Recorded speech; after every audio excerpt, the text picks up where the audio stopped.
Hello, everyone. Good afternoon. Welcome to Patch and Play.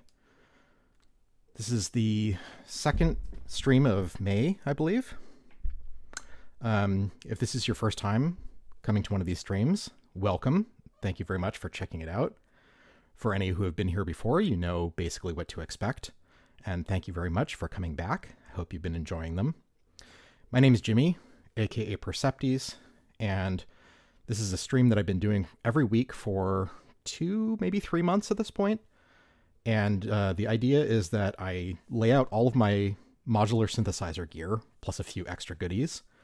And I don't think too much about what we're going to do in advance. And we just spend a couple of hours together working on creating some sounds, exploring some techniques with modular synthesis. I'll be answering questions for anyone that's in the chat, watching live. My goal with these streams is, first and foremost, for them to be entertaining and fun. I mean, that's the point of music, is to enjoy it. And for those of us who are into sort of the gear and the techie aspect, then that's also a big part of the fun. And my second goal with these is to be educational. I really like teaching, and I don't claim to be an absolute top expert at all things modular and music tech.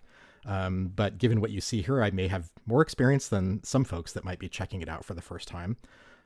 So I'd love to answer your questions about modular synthesis in general, about music production as a hobby, and about what I have specifically, and like kind of my setup and how I use it and what all of this stuff is for. So let's see if anyone's here. Satcom Demon, welcome to the stream. Good to see you. Thank you for stopping by. Usually it takes a while for people to start trickling in.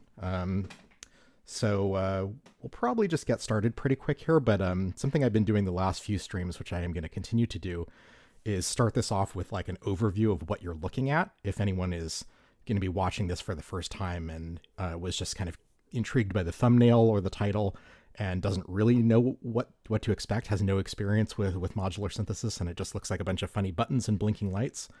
Let me give you a quick overview of what you were looking at. So modular synthesis is a type of synthesis, which is the creation of synthetic sounds for electronic music. And usually you think of a synthesizer as being a thing that looks like a piano keyboard with a bunch of keys on it and probably some knobs and buttons. But really the keyboard is just a way of controlling the synthesizer, and the synthesizer is actually the electrical circuits inside that produce the sounds. And that's achieved by a bunch of different circuits that work together to produce what you finally hear. Modular synthesis is a system where each of those individual components is represented as a unique unit. So each one of these little boxes is a module, and they all do more or less one thing. They're one part of the larger component of a synthesizer. And with modular, you buy or build a case to put these modules in. You get a power supply, and there's some cables behind the panel that connect them to the power. And then you choose from a large collection of modules with all sorts of different features and purposes, which ones are interesting to you and which ones you want to be part of your system. So you're essentially building your own custom synthesizer from scratch based on your own needs and your own design. So some people use it for sound design and just exploration. Some people will use it for sampling, like they'll want to create something in the modular synthesizer and then use another hardware device or a software sampler in their computer to sample the sounds that they make, and then they'll maybe make some music in a more traditional software-based environment with what they built in the modular environment. And then some people use it as like an effects system, so you can plug your guitar or other instruments into an audio input, do some crazy effects processing in the modular synth, and then send it on to its final destination, wherever that may be. In the case of my setup, I kind of have gone for like a groove box sort of thing, which is where I have kind of everything you need to make a complete piece of music all in the cases. So I've got multiple oscillators, which is like the source of sound. I've got multiple processors for filtering sounds, for adding distortion, for adding modulation to change sound over time. And then I've got a mixer to bring it all together and a connection to my audio interface. So there's a bunch of stuff. You don't have to understand what all of it is. We'll be going through bit by bit and just coming up with something. The last thing to talk about is these boxes right in front of me here. This big rectangular one is a hardware sequencer, and so this is used to program when notes are played and in what order and what times. And it's got a connection over an HDMI cable to this little module here, so that I can do sequencing on the box and then use patch cables out of this little module to connect to everything else to control it all from this brain. And then this little smaller one is a MIDI performance controller made by the same company. So it connects to this case over here via MIDI input on the back, and these are all mappable controls. So you can control basically any MIDI parameters that you want across any number of hardware or software instruments. So this is really a performance tool, which we may or may not use today. Looks like we've got a few new people joining the chat. Oh my goodness, that looks like a hard one to pronounce. Can I just call you Grigori? I think it's Grigori. Welcome to the stream. I believe this is your first time. I don't remember seeing your name before. Yeah. Bad Machine, welcome back. I remember you from last time. Echo Modular, welcome to the stream. Yeah, I think a lot of people will... I mean, a lot of people who come to these like are already modular enthusiasts, but I realize that I've definitely had some people that are looking at this stuff for the first time and they have no idea what they're looking at. So especially for the people that are going to find these streams afterwards via the recording and are starting right from the beginning of the video, I want to kind of lay the groundwork for what people are seeing. Yes, I do have the new ADAT clock module. This is the clock bender up in this small case right in the bottom right corner. Yeah, I got a pre-production unit from them, and I did a sort of a deep dive video on it a few weeks ago when it was announced. So we can talk about that today. As I said at the beginning, I don't really plan in advance much about what I'm going to do for each stream. I mean, I have to have a little bit of an idea because if no one asks questions, then I need to have something to show you all.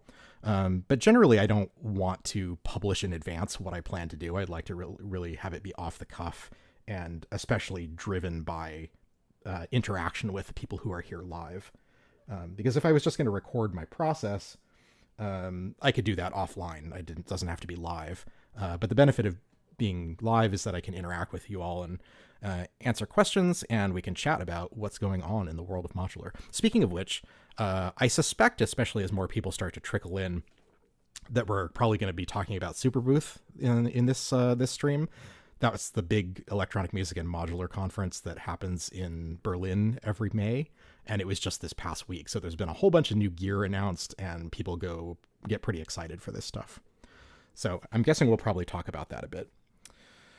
Let's see, Grigori, going to a producer's house to pick up morphogene and an extra mass. Oh, very nice. Oh, and some tip-top buklas. Yeah, I don't have any more make noise modules. We've talked about this on the stream before, but for me, as you can tell from the kind of way that my cases match in color, aesthetics matter a lot to me in terms of both like how nice something looks and also the friendliness of the user interface. And I'm really turned off by the visual design of make noise modules. I know they're very popular, and of course I can learn what they do. It's not that I couldn't figure it out. I just don't really like the way they look, so I don't want to look at them all the time. I might get one at some point if there's something that really speaks to me. But yeah, so that's where it lays. But I know they're very popular and kind of a staple in a lot of people's cases. Morphogene I know is pretty awesome, so congrats. I think you'll be having a lot of fun for that. Yep, they've got they had a new module at Superbooth. They've done a bunch of collaborations with Tom Erb, who's interestingly actually is a professor of music technology at the college that I went to, UC San Diego. And he's done about a bunch of interesting sort of stuff with acoustics and digital algorithms for like reverbs. So he's done collaborations with Make Noise where they use his designs for modules. And I think the most famous one is called the Herb Verb, which is a great name since his last name is Herb. And yeah, they've got a new one that's another collaboration with, I guess, his team.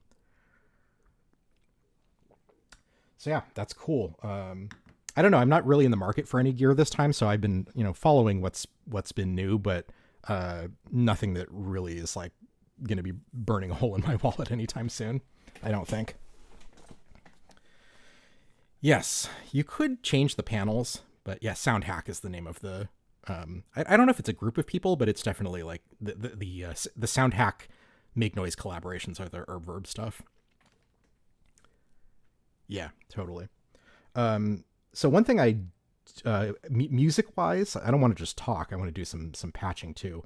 Another thing that happened this week, timed with Superbooth, is that the OXI One got a big firmware update.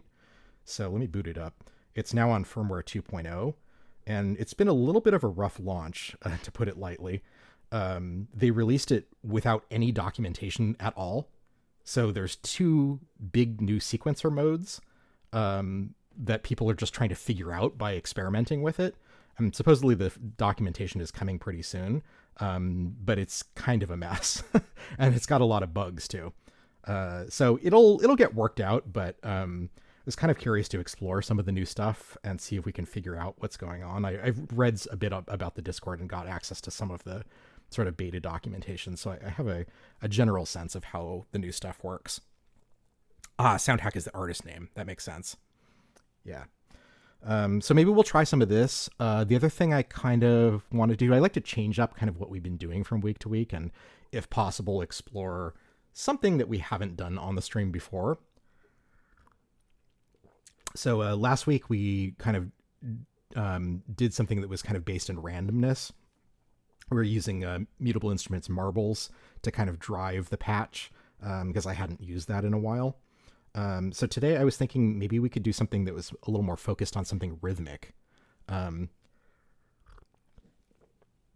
Because we've done mostly melodic things, and I think it would be interesting, especially with the new sequencer modes on the OXI One. I think maybe some of these will be conducive to rhythmic stuff. So why don't we try, I want to try the new, let me try zooming in. Let's see how well you guys can see the screen. So if I zoom in, oh, that's the wrong one, to that one, can you read the text on the screen of the OXI One at all at this resolution? This may not actually be great.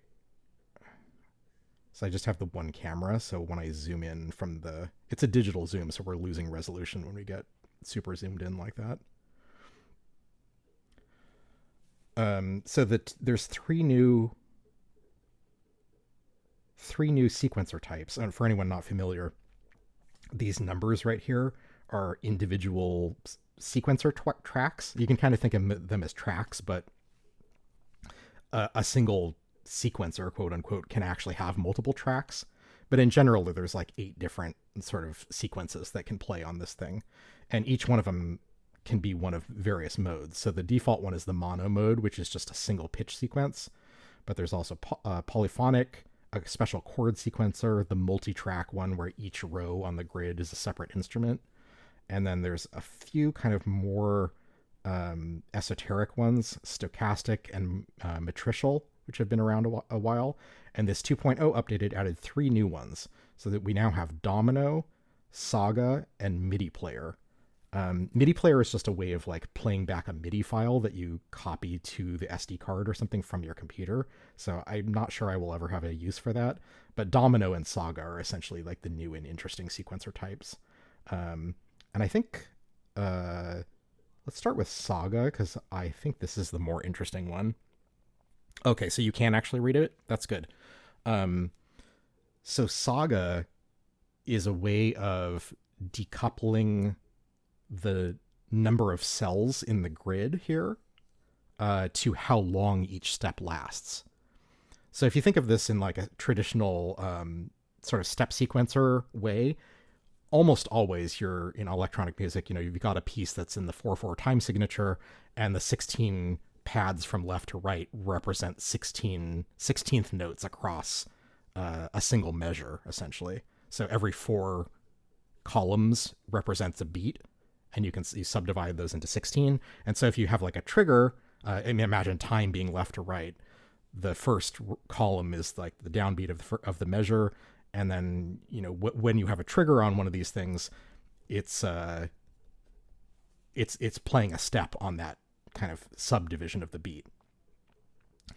And what the Saga mode does is it decouples like how many steps a single square actually is.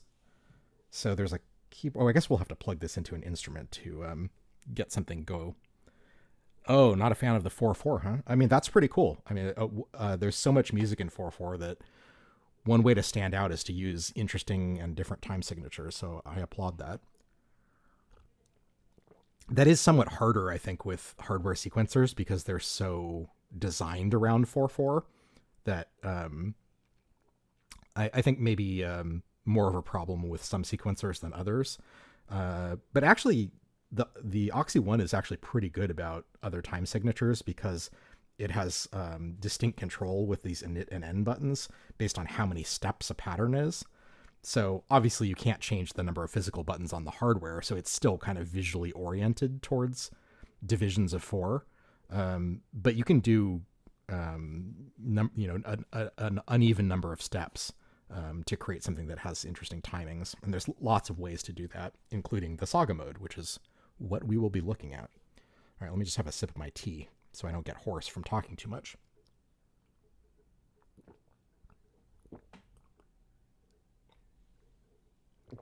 And also so I drink it while it's still hot. Sometimes I forget it's sitting next to me and it's cold by the time I get to it. So yeah, let's patch something up so that we can actually hear what's happening. Okay, so I've got, let's use Castor and Pollux, which is my, let me go back to my overhead cam for a minute while we patch. Okay, is this going to be long enough? Yeah, just barely. So I'm going to send CV1 out into the volt per octave input of Castor and Pollux, which is my Roland Juno style dual oscillator. And I guess we should probably tune it before anything else. So let's send the output, the audio output into Mordax data. Let me just tune the left side because we can do the right side by ear. That'll be fine. Hold on. Oh, it's actually tuned pretty well to C1.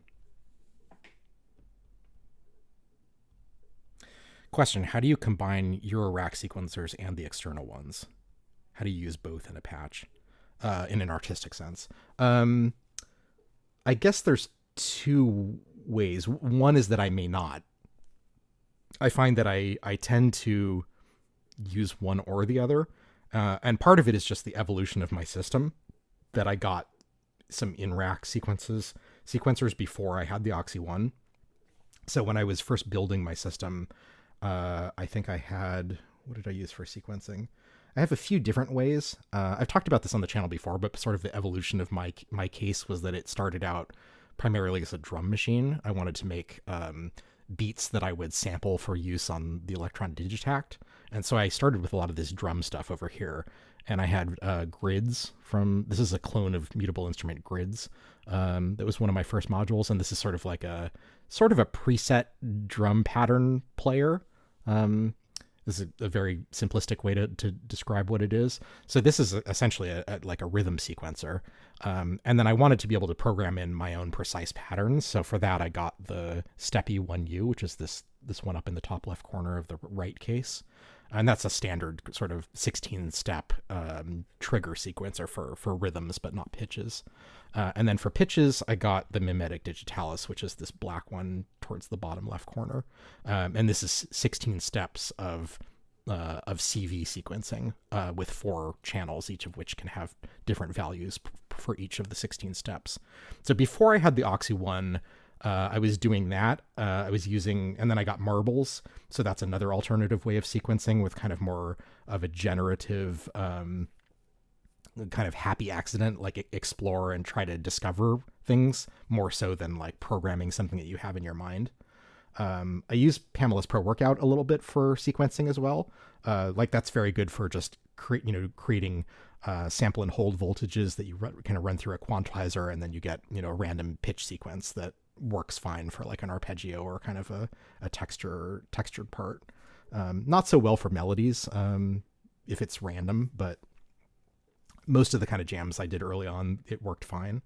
And then later I got the OXI One, and I mostly, I feel, use the OXI One by itself, and then I'll have like a feeling of like, oh man, I haven't used my in-rack sequencers for a while because I've been so focused on the OXI One, and then I'll like make a point to try to do a patch with just the sequencer modules. But occasionally I'll use both. Usually the reason would be if the sequencing need is very simple. So like oftentimes I'll use maybe Pamela's Pro Workout for a kick drum. If it's just like 4 on the floor or something, it's not really worth patching up the and programming details on the OXI One.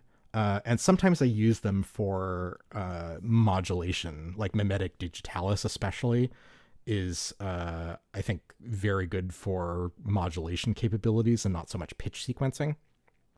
So it varies, but I tend to do one or the other and not so much using them together. And if I do, then it's kind of a smaller subset. So occasionally I'll do drum sequencing on Steppy, but pitch sequencing on OXI One. I'm not sure I can really generalize more than that. It kind of just whatever seems to make sense for what I'm doing in the time. So hope that was a useful explanation. Okay, let's, okay, so we've got that patched. Let's get our audio. I'm going to use Castor and Pollux into Neptune, which is a great combo, and I got them together because they're made by the same company. So we're going to send the output of Castor and Pollux into the Neptune low pass input, and I just realized that I don't have my right channel plugged in to the audio interface. May not matter because we're going to start with something probably mono. Okay, and what else are we going to do? I guess we need to go out of the filter and into the mixer. And let's see. We turn off all of the effects from anything I might have been doing before. More questions. Did you ever use the OXI as a sequencer for the Euro sequencers? Oh, interesting. I can't think of a specific time that I did that. Maybe just not so much sequencing, but definitely like synchronizing. So I've used like you can program one of the gate outputs on the OXI One to be a clock, so it can be essentially the clock rate of one of the sequencers with various divisions. So you can do like a MIDI sort of sync where it's like 24 beats per minute or 24 pulses per beat or whatever. Yeah, pulses. Why am I forgetting the term for it? Pulse per measure, is that what it is? And you can also just do like quarter note or 16th note or 8th note or whatever. So sometimes I'll use it as like a reset for either like an LFO or something that has a pattern, maybe not necessarily a sequencer. But I can't think of another specific case where I kind of use them to modulate each other. Maybe I have, but it's just not coming to mind. Liminal27, welcome to the stream. You want a modular style rack of MIDI controllers that are mapped to VCV. Oh, cool. Yeah, VCV rack, the software environment. Good place to start if you're interested in modular and don't want to buy a bunch of expensive hardware that you may not actually end up being into. You can try it all for free with VCV rack. And I've done a video covering kind of the basics of how to use it and how modular synthesis works. For any new people who, yes, pulse per quarter note, that's the term that I was not remembering. For a quarter note duration, how many pulses does it send is essentially it's the resolution of the clock, you could say. So yeah, if you want to learn VCV rack, check out my channel. I have a video that I think is called Learn Modular Synthesis for Free with VCV rack. It's like a couple of hours long of kind of going through a basic patch that covers all of the basic functions and also how to set up VCV rack. But yes, that would be cool. I don't do a lot of like software hardware integration. I do have a couple of like obviously audio in and out from the computer, and I did get the MIDI interface and the MIDI to CV conversion modules up there initially with the expectation that I would use them to sync with the computer or possibly with my Electron boxes.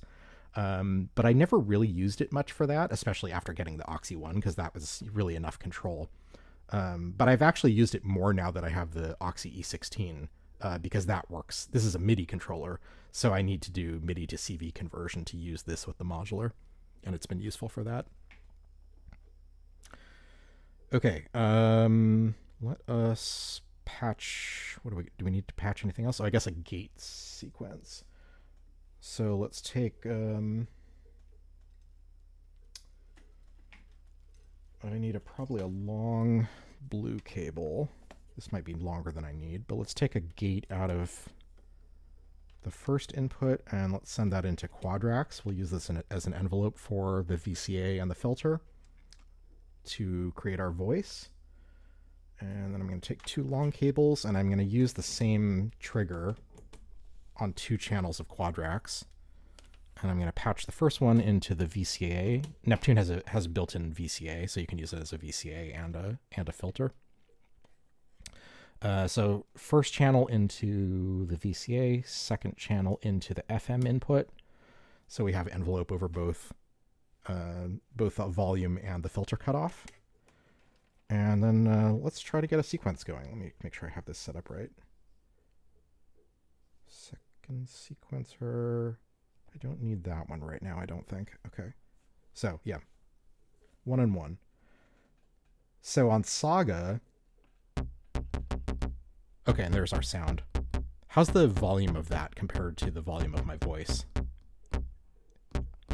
Can you hear the sound of the synth okay compared to me? Neither one is much louder than the other. All right, so the bottom 2 rows are like a virtual keyboard. So I'm in, let me set this to, oops. Let's go to the minor scale.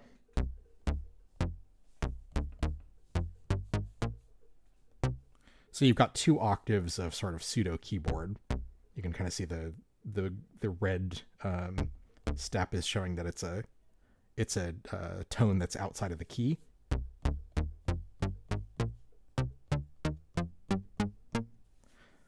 The 2 octaves, and then this little green and blue one here are control the octave of the keyboard. So when you press the green one, it increases the keyboard octave by 1. And the blue one sends it down. And that's displayed on the screen also, like your octave offset.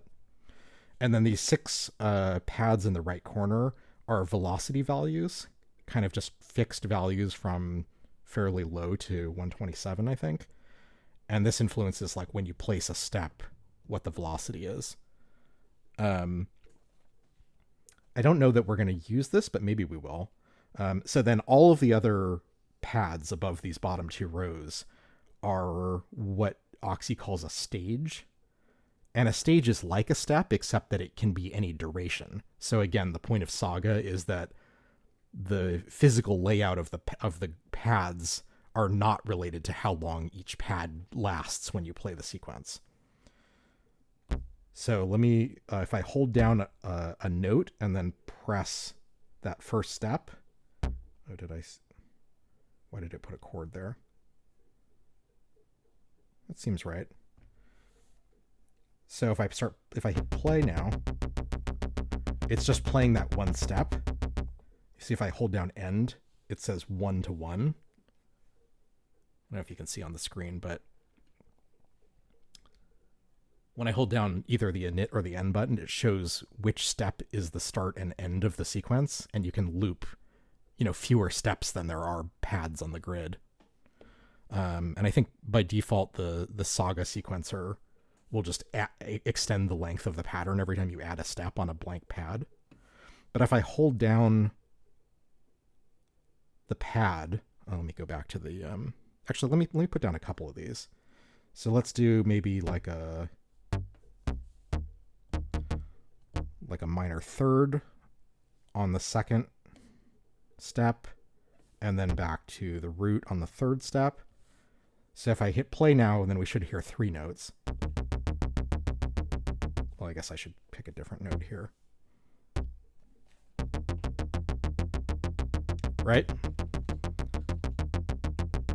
So there we've got just 3 notes that's repeating.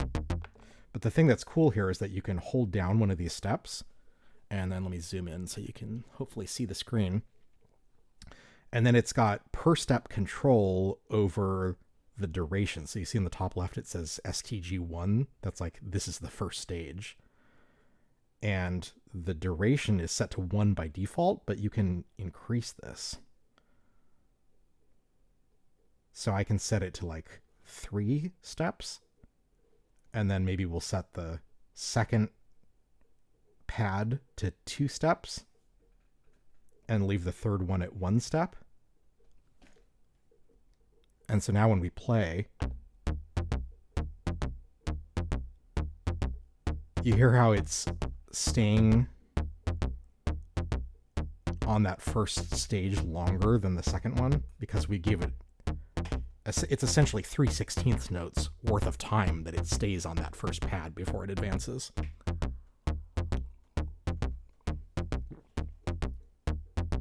So it's a way of decoupling what the grid looks like visually from how long the steps last. And as a result, you can get a longer sequence on a single page without having to page through multiple displays worth of 16 steps at a time. And I think you can also control repeats, right? So if I press the page button, yeah, there's a repetition engine here. So rather than just having it kind of hold the note for 3/16 notes, you can also have it repeat with this control.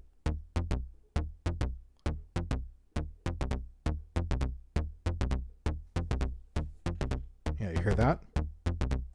Let's do that on the, so we'll have essentially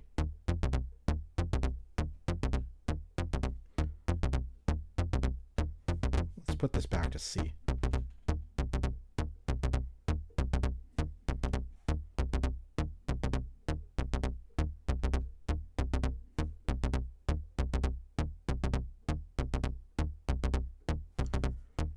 So you can come up with rhythms with like a fairly small number of step placements by just changing the parameters of how each individual stage behaves.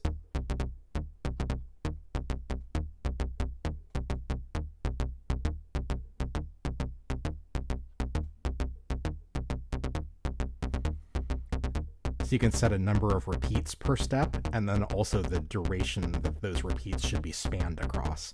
So here I've got 4 repeats across the duration of 3 steps, which kind of, I think, overlaps past it.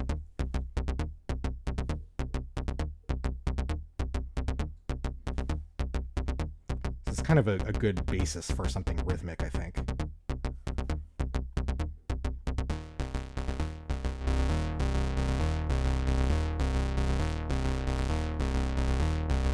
Changing the envelope up a bit.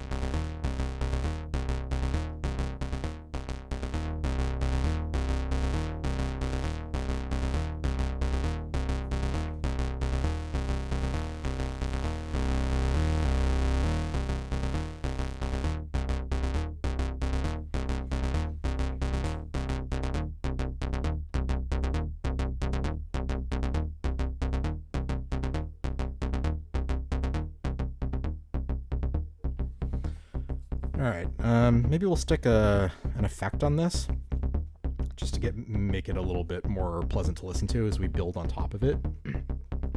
I've been trying out the Melodis Versio firmware on the Noise Engineering Versio, trying to make an effort to try some of my lesser used Noise Engineering flashable firmwares, and Melodis is one that I haven't spent much time with. I think most of the Versio effects are kind of in the delay reverb territory. I think they build Melodis as kind of like a granular effect, but it's really just kind of a delay, I think. Or like a variant of a delay. Let me stop this for a second. Yeah. I mean, that particular pattern that I ended up with is kind of like swing, but I feel like you could get some different stuff depending on what sort of numeric combinations you use.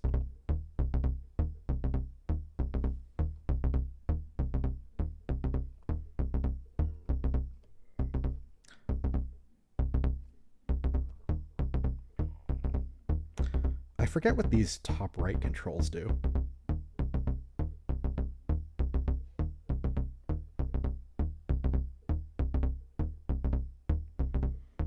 It has something to do with like kind of how the spread of the values is distributed across the duration. Like whether it, I think maybe this one is velocity and this one is the, oh sorry, you probably can't see this. Let me zoom into the left. I was talking about these top two right controls that are mapped to these two knobs. The one that looks kind of like a cell phone bar kind of graphic, like just vertical bars that increase. I'm pretty sure that's like a variation of velocity, or like making the repetitions get louder across the duration. And I think the top right one is the distribution of the repeats, like how they're spread across the duration that you've programmed. So another way to vary.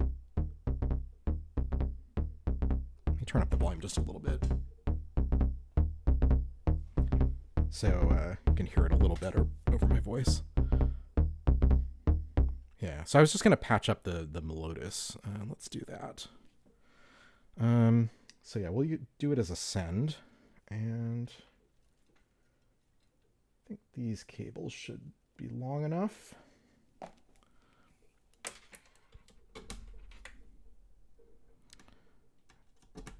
So it's only a mono sound source so far, but I'm going to patch this up stereo just because I think melodus will probably add some stereo image.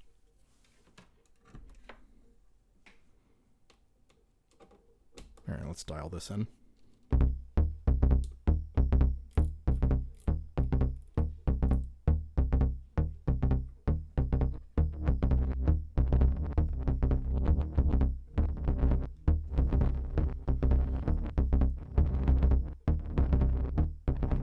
Get all the kind of default parameters.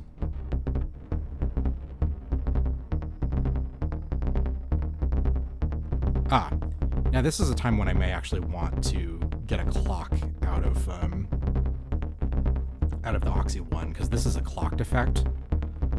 So we need a clock. I mean, I guess I could just tap tempo, but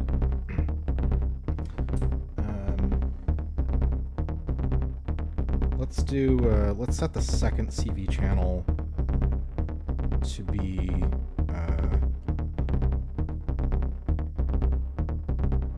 the clock of the first sequencer at 16th note rate. And then is this going to be long enough? Plug that into the,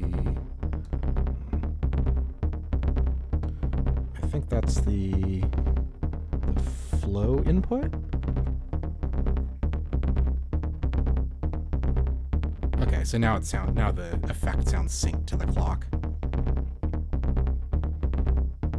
And I think now that it's actually synced to our tempo, I think I actually don't even need to keep it patched.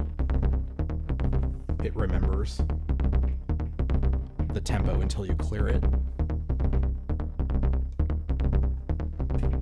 So this is a granular effect, so it's like recording, I mean, like a delay, it's recording the input and then playing back little snippets of it. So the delay knob, I'm pretty sure, is like a clock divider based on the tempo that's sent in. The regen is the feedback, so the amount of repeats that you'll get. Tone has a couple of different controls, but it's kind of like a DJ filter, or like a tone knob that you'd have on a guitar pedal, where you get brighter sounds clockwise from noon and darker sounds counterclockwise from noon. But it also has like an additional effect, so you'll get a shimmer on the bright half, and you'll get like kind of a chorusy sort of thing on the dark half. And then length is how much time, like how long each grain is. So how long each snippet of playback is. And sparse is how many grains are fired on each clock pulse. And confusingly, it's kind of backwards. So if you have it at the minimum position, then it's like the most grains. And as you turn it up, there's fewer grains. So it gets closer to sort of a normal delay. And then cohere, this bottom right control, is like the randomness of the grains. So the more you turn it up, the more it becomes more like a normal delay.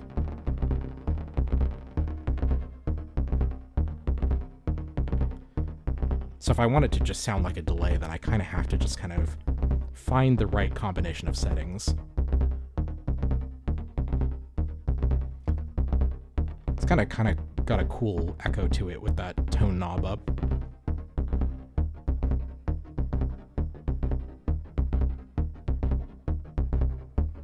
They're using a different clock division on the delay.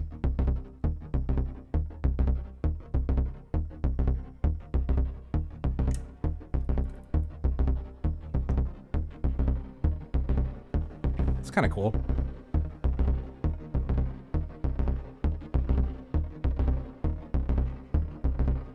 All right.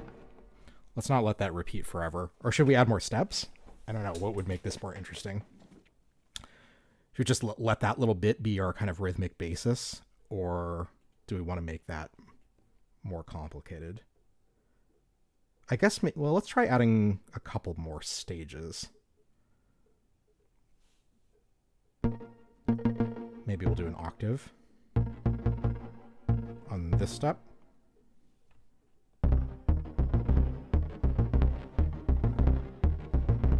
Hey, Tyler. Good to see you. Welcome back. I'm doing well, and I think, as far as I can tell, everyone is doing well as well. Today we're playing around with the new sequencer modes on the OXI One 2.0 firmware update. So this is the Saga sequencer.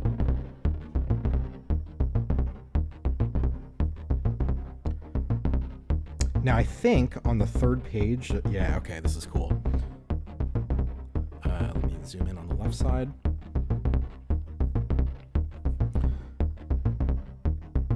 So you also have access to the OXI accumulator on each individual step. This is a really cool feature. I think this is one of the things that I really like about the Mark II OXI One that the original one didn't do. The accumulator is like a way of adding variation to a sequence without doubling the length of the pattern and programming in the changes manually. So we just have these 4 stages in our sequence, right? If I hold down the 4th one, then click through the pages to the 3rd page of step settings, we have this accumulator thing. And what it does is each time you pass through that step on the loop, it adds an interval to the pitch that's programmed in. So I think I set it to like a C, and then I can increase this amount in the top left corner, and every time it wraps around again, it's going to add that number of semitones to that C.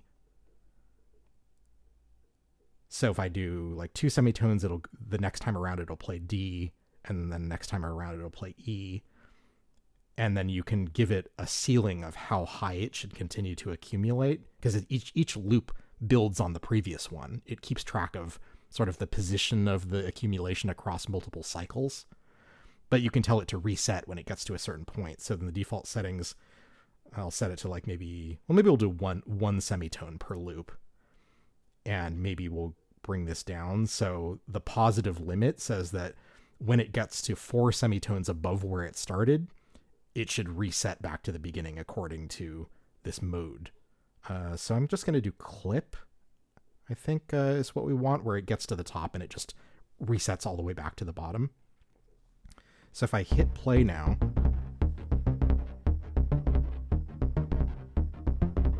let me turn off the effect real quick so we can hear that more clearly.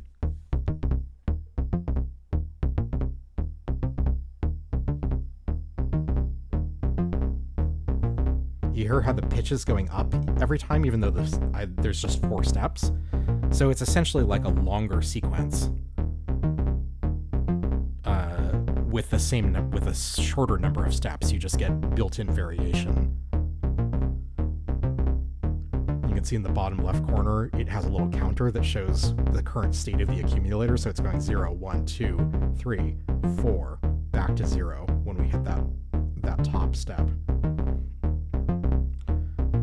And you can also go negative. So I have it in the clip mode, but if I go back to wrap and then I set a negative threshold, like let's say 2 semitones down, then after it gets to 4 semitones, it goes, instead of going back to the programmed pitch, it goes to the other boundary, to the negative boundary. So it goes from +4 to -2. So you can get even more range in either direction from the original input. Let me try going 2 semitones at a time. And it stays within whatever key you've programmed. So I think it'll, even if you pick a number of semitones that would normally have landed you outside of the key, it'll like quantize it to whatever the closest pitch is, which is very cool.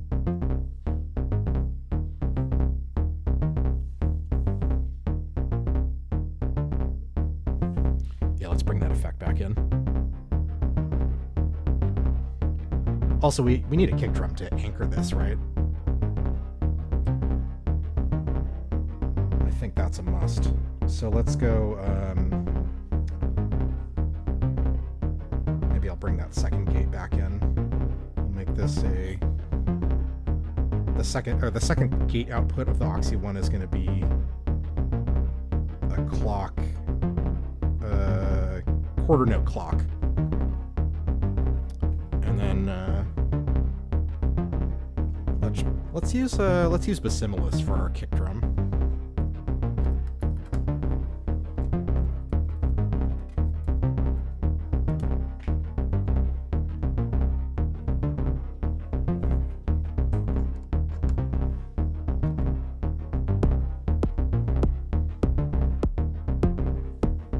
I've already got a good kick drum sound programmed in. How do you like that?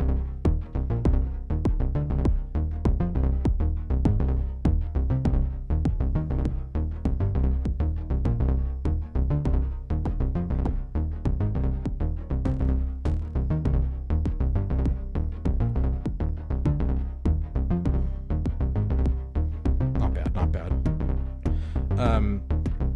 So I think having that 4/4 beat really anchors kind of this rhythmic pattern, because we're not landing on the start of the first step on every loop, because it's just kind of let's see, how many steps is this? This is 3, 4, 5, 6, 7. So it's actually a 7/16th note pattern. So that means each time through the loop, it's going to land on a different sort of starting point within a 4 on the floor kick drum. Yeah, let me.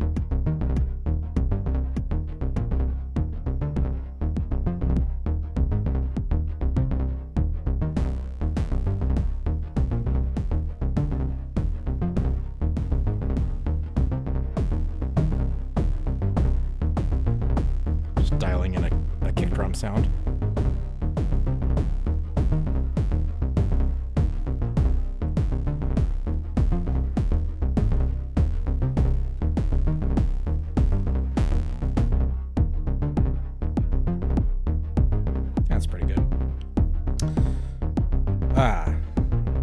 Tuned in at the right time. Oh, okay, yeah. The pipe is really handy.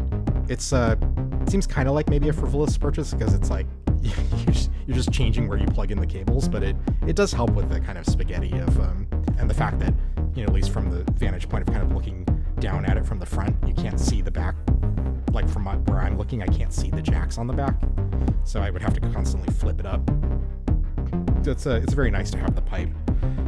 Yeah, I got access to the like pre-release version of the docs, so I was able to read a little bit about these new sequencers, because it's it's very hard to understand what they're doing without at least a little bit of an explanation, because you just see a bunch of colored grid squares. It's like, what's going on?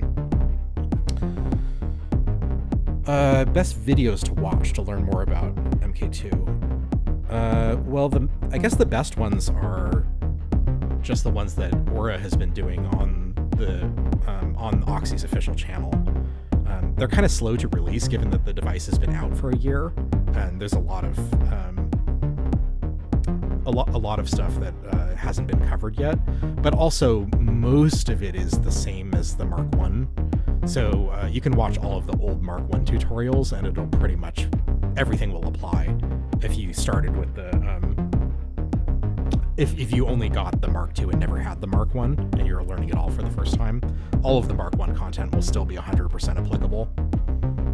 It's just builds on it. It adds more stuff, but it doesn't really change anything fundamental. Yeah, I agree, Echo Modular. I think the accumulator is a really cool feature of the new one, the Mark II. It's having this ability to just, in only 4 pads worth of programming, we've got something that is a really good foundation that is the right degree of repetitive, but also the right degree of varied. It's like just like you can get a good balance of something that's catchy but not annoying or boring.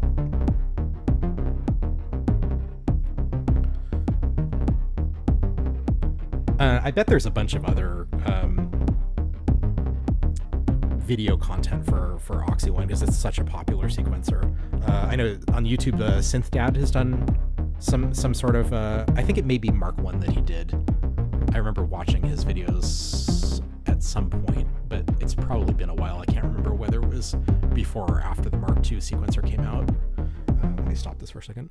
So yeah, that Synth Dad has some good ones, and again, even if they're Mark 1 videos, it'll still be helpful. And I think Metamyther has also done kind of a getting started guide, although I can't vouch for that because I haven't watched it, but I just know that he's got a popular channel, so probably people get some good information from that. Okay, so this is a good foundation. I think I'm digging this usage for Saga. I mean, obviously you can have really long patterns because you've got, I don't know how many steps that is. What's 16 times 6? Is that 48? Yeah. So 48 stages. Each one can be, actually, what's the maximum duration? Let's see. So the total duration you can have is 100. Oh, you can actually go below 1 duration also. That's cool. Whoa. You see that? If I, let me zoom in so you can see this. I didn't even realize that. If I hold one of these pads and then I turn the duration knob counterclockwise when it's at 1, it goes to skip. And then beyond that, there's subdivisions of a 16th note. That is interesting. Let's try adding a few steps like that. Maybe I'll do just a half. And then let's add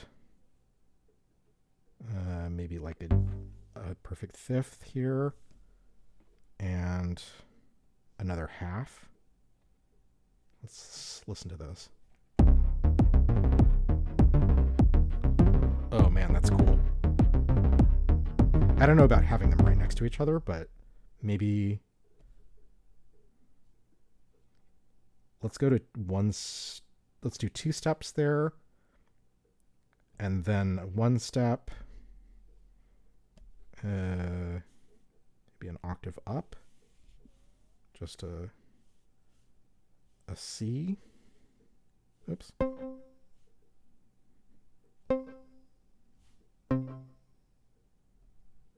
Okay. I'm kind of losing track of what is on which step. And then we'll do 1 more half duration on, I don't know, maybe the E.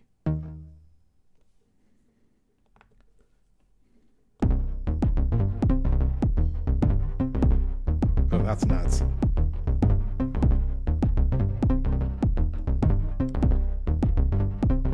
You know, I should really try to move the E16 so I can get more of the OXI One into view. Let's see if I can get this so that you guys can see the screen and more of the keyboard all at once. Since we're not using the E16, this might be a little more useful.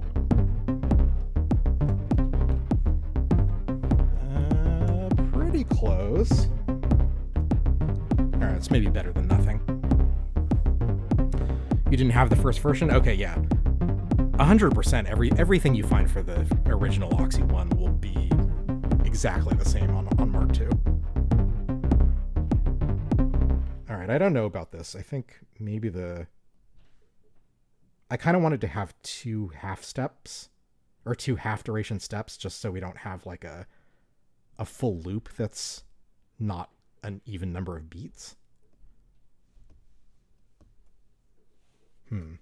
This is another interesting thing, is that the Saga mode is polyphonic. So you see when I hold this step down, that keyboard key and that one both turn white. That's actually showing that I have two different notes assigned to the same stage, which I don't actually want in this case because it's a monophonic modular voice I'm controlling over CV. So I think I just did that by bumping it accidentally.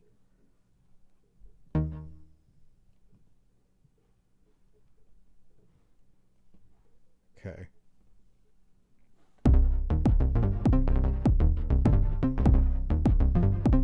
Well, I'm not sure this particular pattern is so successful with those kind of half duration beats, but it's a cool feature that it's definitely worth exploring. Let's get rid of those half duration beats because I don't think it's doing any favors for the enjoyableness of our pattern.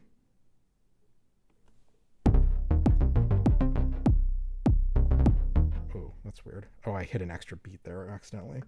So let's end here.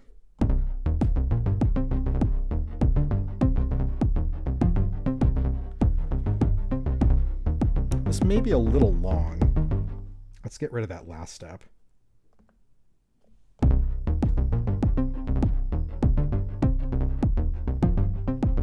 Yeah, this is cool now because the step that I programmed the accumulator on is no longer the end of the pattern.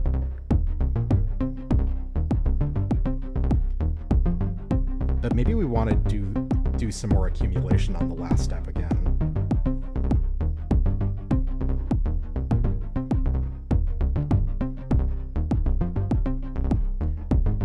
Let's do maybe like a negative accumulation only on this one.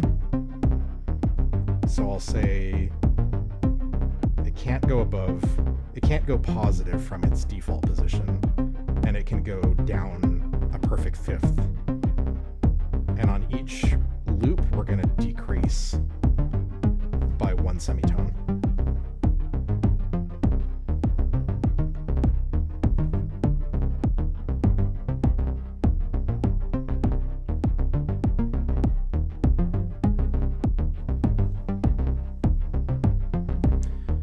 Yeah, it's pretty cool.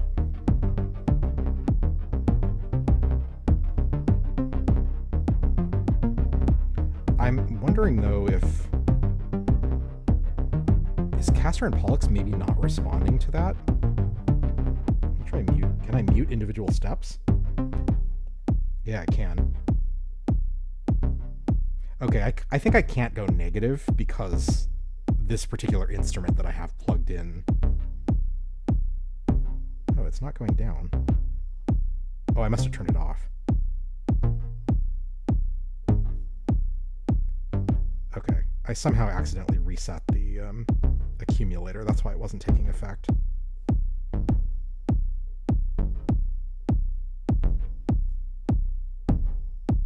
Maybe we'll go by 2 semitones so it's not just going fully stepwise. Or maybe 1. And let's do maybe 4 semitones down instead of 7. Because it starts to get a little too low to hear very well on this particular oscillator when it's tuned this low. All right, let me unmute those other steps. It's a cool thing is you can mute individual steps by holding mute and pressing the step.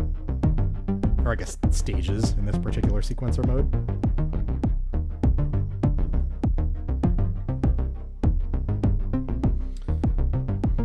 Okay.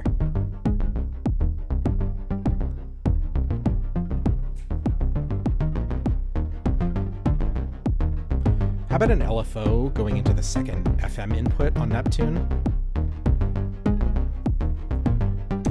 Let's use a... let's go to the left case and just get a LFO on the fourth channel of Quadrax.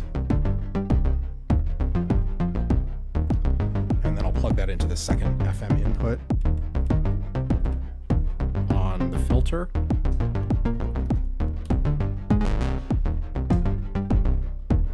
Bring the attenuation down a little bit so it's not full strength. Okay, so on Quadrax, when you have the like pink purple mode, it creates a bipolar LFO, and in that mode the rise knob is the rate of the LFO, and the shape knob and the fall knob in combination determine the wave shape.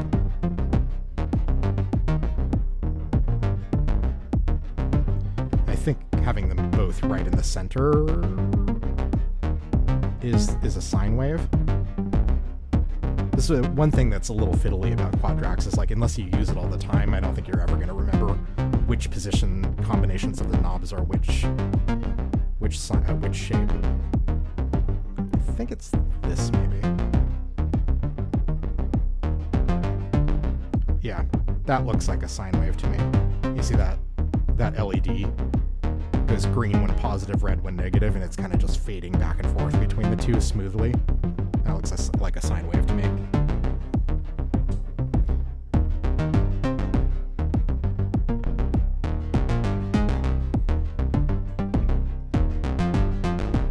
Oops. I mean, this sounds pretty cool.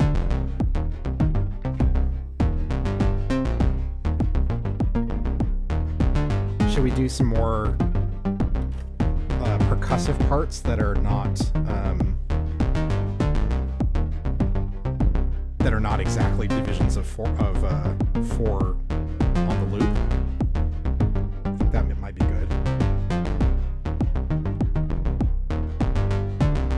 Let's get a multi-track going on track 2.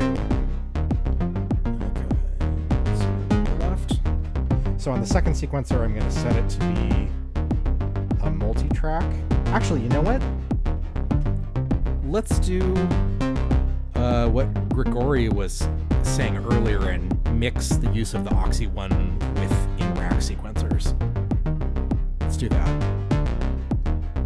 So we're gonna stay with this for our melodic voice, or our bass, I guess. And I guess we could use Steppy to program some other sequences.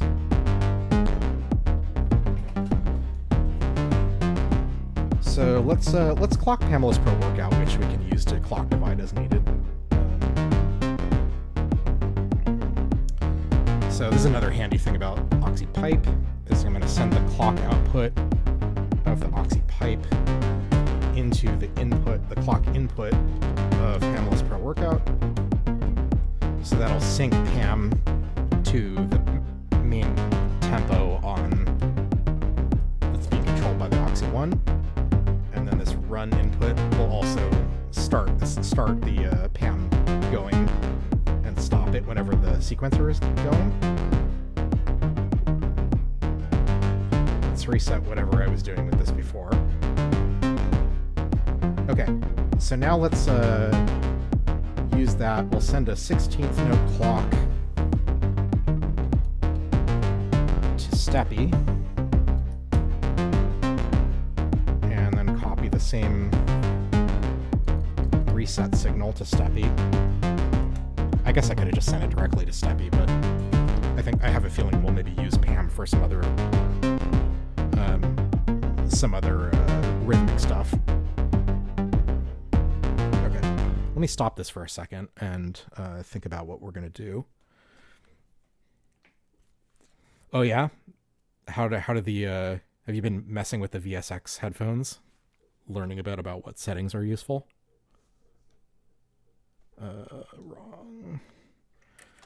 Wrong zoom. Okay, right case. So, Steppy. So this is a 16-step trigger sequencer. Or actually, it's 64 steps because there's 4 pages each. Let's go to... Is that red? Channel 1. Let me reset this. Yeah. Okay. Let's do... So you can see that there's a little blinking green light on the 16th step. That shows where the end of the pattern is. And so you can press and hold down any step to make that the end of the pattern. So we can do like 13 steps by holding that down. And now if I hit play, you'll see that the red LED is showing the current step that's being triggered, or that's being passed over. And after that 13th step, it jumps back to the first one. So we can do, again, something polymetric by having step counts that don't match our other parts, which should give us something pretty interesting. What do I use for my master clock? You have PAM and OXI One. Okay, so this depends on which version of the OXI pipe you have. The original OXI, because there's 2 versions of OXI pipe. The second OXI pipe came out with the Mark II OXI One. The original pipe had clock and reset inputs on the pipe, so it was suitable for using some other external, like PAM or something else, in the modular rack as the source of the clock, and then OXI One could easily follow it. But that didn't really make any sense, because the whole idea of OXI One is, I mean, it's literally called One. Like, it's supposed to be the one thing that controls everything. It's supposed to be the brain.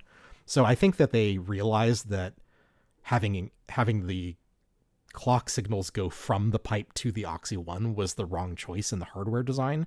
And unfortunately, it was part of the way it was wired in some way, so it wasn't something that they could change in software. So the reason that OXI Pipe 2 came out is to fix that. So the Pipe 2, you can see it based on what I just did.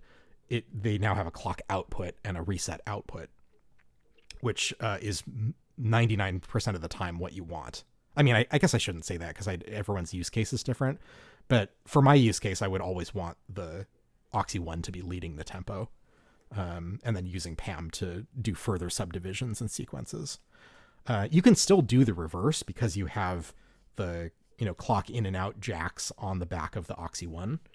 And so that's the same thing. Basically, that's what I ended up doing with the original, is that when I had the original pipe, if I wanted the OXI to lead, I would just have to plug the clock reset into the back of the sequencer, and I wouldn't be able to take advantage of the pipe for that. So it's nice to have the fixed version of it. So in your case, I think you said you have the Mark II sequencer, but the original pipe? Did I read that right? Oh, no, you didn't say that. Sorry, I misread. I think when you said, I still need to get the pipe too, made me think that you had the first one. Okay, so yeah, in your case, you could do it either way, because it's, in terms of what gets connected to what, it's literally just like 2 jacks next to each other on the back of the sequencer. I guess the other reason why I think it's nice to have the sequencer lead PAM is because you have a dedicated clock and reset input on PAM, whereas if you have PAM drive, then you have to send those clock and reset signals out of one of your 8 jacks, assuming you don't have the expander. And so you're using up outputs that you could be using for something more interesting, whereas the clock and reset inputs are dedicated exactly for this purpose, and you're not using up any of the configurable outputs. So yeah, I think the most of the time, unless you have a specific reason to do otherwise, it makes more sense to go from the sequencer to the in rack clock source, especially if it's PAM, which I suspect it is for most people.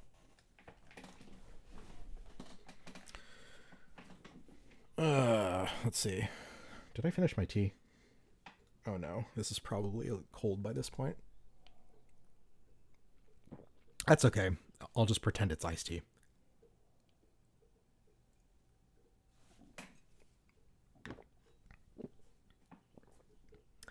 When you say get used to all the rooms, you're talking about like the room emulations in the headphones. That's pretty cool. I've never used any sort of like space emulation software like that, or something that like kind of tries to change the acoustics to make you believe that you're in a room that you're not in. I mean, other than like impulse responses with a reverb, which I guess is sort of a vaguely similar idea, but not for the purposes of like listening and mixing and stuff. Okay, so let's do another rhythmic part. Maybe we'll do kind of a funny sound on Timpleggio.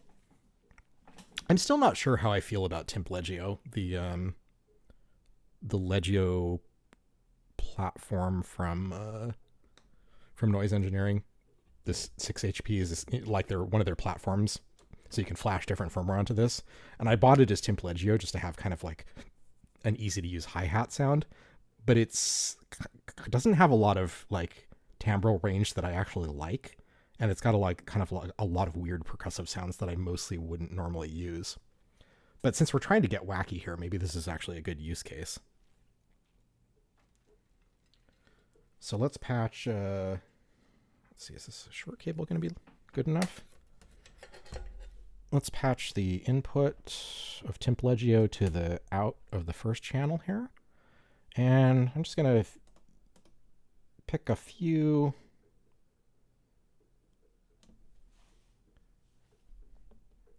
triggers at random. And then let's send this into our mixer.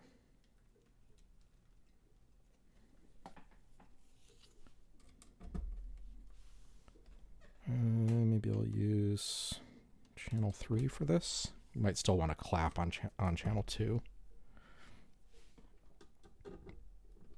I could use shorter cables. Hang on.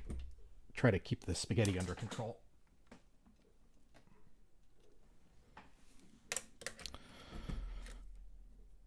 All right. Input 3. And let's see if we can get a sound that sounds decent. And also I'm curious to hear what this sounds like.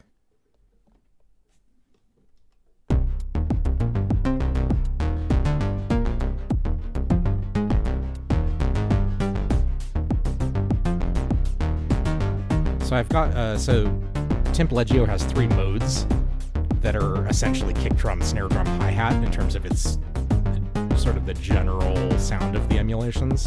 And each one has 3 different sub modes on this tang switch. So this one's like a cowbell.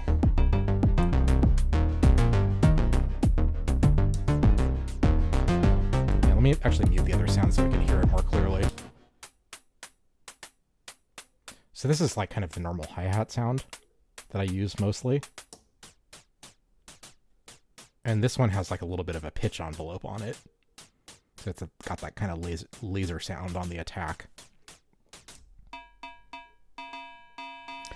So we've got the decay is this middle knob, and then one timbral kind of macro control, which they call wackitude. I don't know what it actually does. It's like, it varies per algorithm. This one, it kind of just sounds like the amount of frequency modulation. You can see it starts kind of very clearly pitched, and then you get kind of inharmonic as you go up.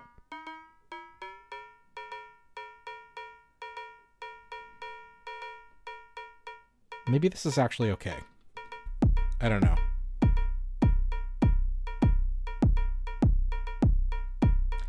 Far field references meaning that the monitor is like far away from you. as opposed to just like a few feet.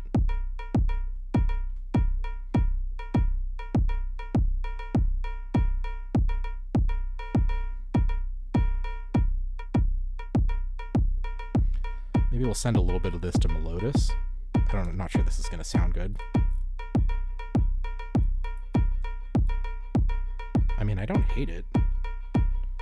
Let's bring the melodic voice in. And I think because there's kind of a distinctive pitch, I might want to tune the little cowbell sound a little bit.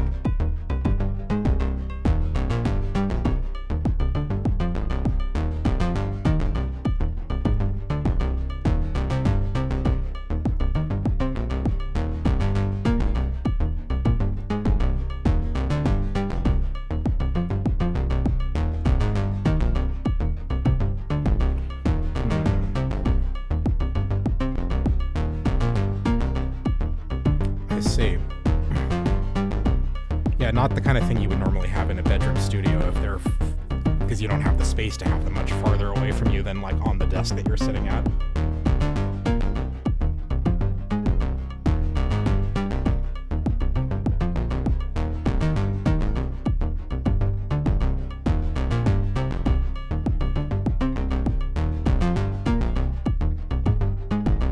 Okay, so again, talking about using multiple sequencers along with the OXI One,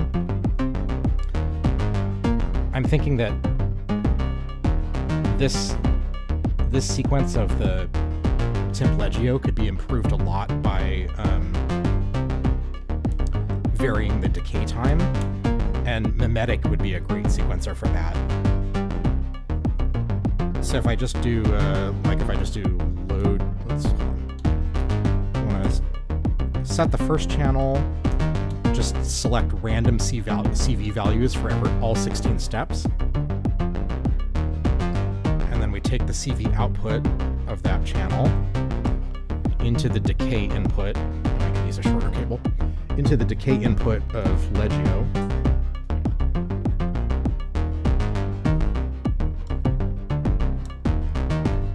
And then we just need to drive the sequence. Because I'm lazy, I'm just gonna... Actually, you know what? I'll just use a mul. So I'm gonna unplug the clock into Steppy and copy it with a passive multiplier. So one of these guys will just go back to where it was, into the clock driving Steppy, and then we'll have one copy going into the advance on Mimetic, and it doesn't actually matter. It doesn't matter if it starts on the first step when the sequence resets, because it's basically just a bunch of random CV values. So I'm going to not bother with patching a reset for this, and let's see how this sounds.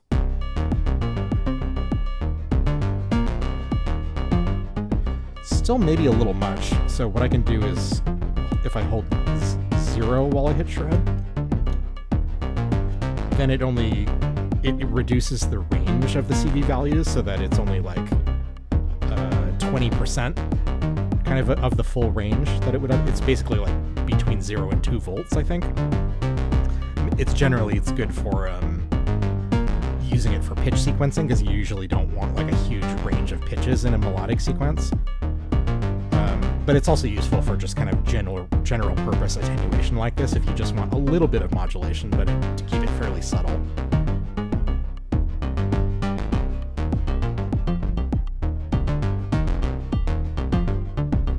So I have the decay knob set to completely counterclockwise so that its baseline is as short as it'll go.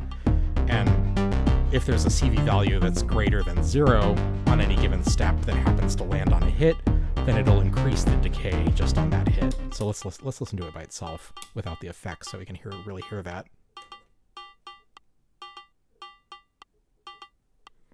And I can always reshred to get a new pattern.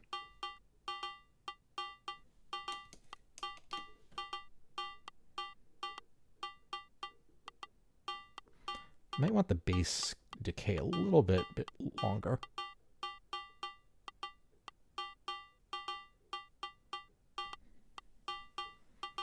Yeah.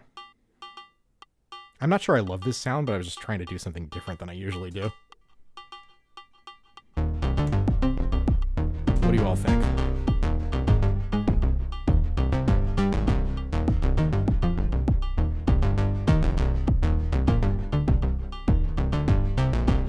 Another thing we can do is we can maybe do a kick drum pattern that maybe let's see. So we were just using the 16th note clock on the kick drum coming from the OXI One, but maybe let's use Steppy for it. Let's see, is that cable going to reach? Do a slightly longer one. Let's sequence the kick drum on Steppy too, and use we'll keep it on a 4/4 pattern or a 4/4 kind of loop point. But we'll do something other than 4 on the floor.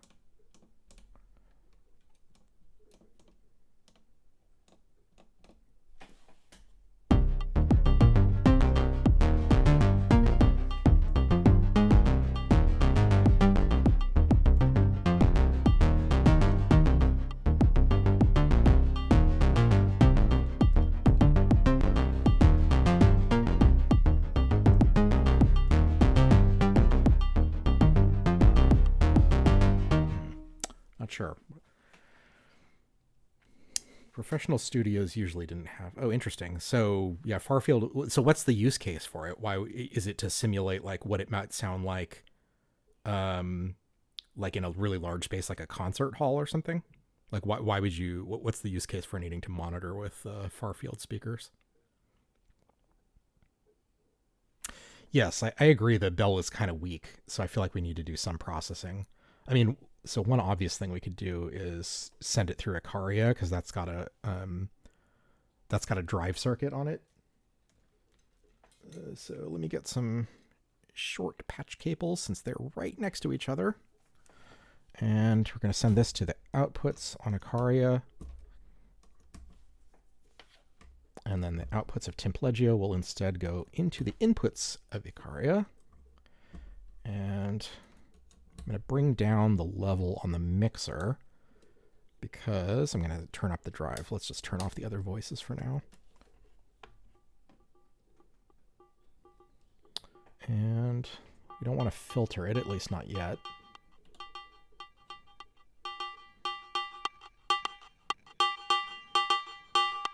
All right, that's 5x gain increase. Maybe I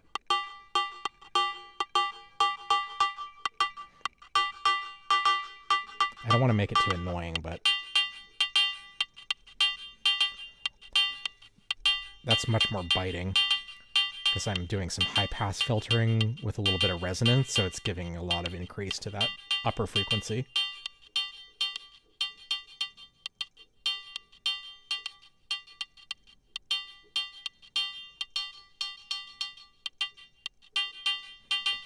And this has a built-in envelope follower, so we can also bring in some sort of auto wah or auto filter, I guess. It's not really a wah, or like not audibly a wah. I wouldn't describe it that way.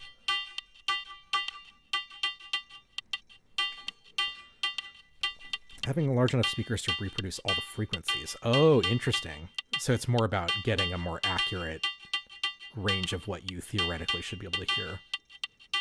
I see. Yeah, that's far from anything I'll ever be able to do. But I can see that would be cool to be able to simulate something like that. Okay, I think this sounds more interesting than it did just straight into the mixer. Let's hear it with the rest.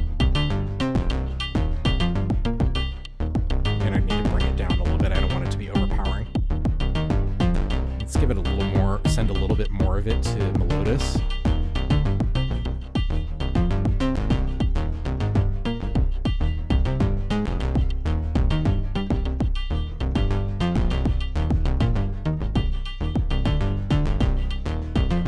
I don't know.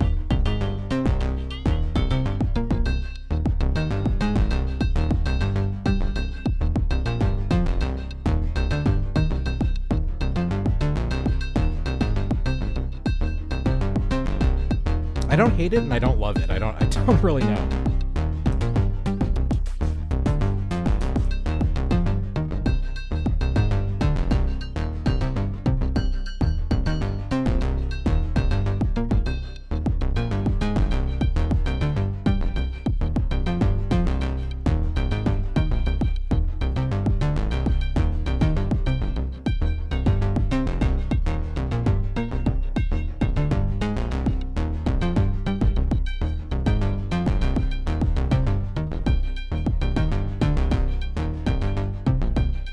Yeah, it's okay.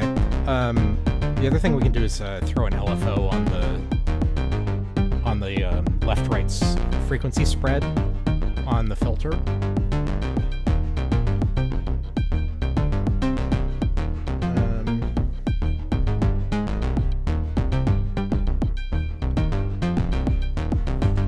I'll probably just use Oct for this. Just patch in a unipolar triangle LFO.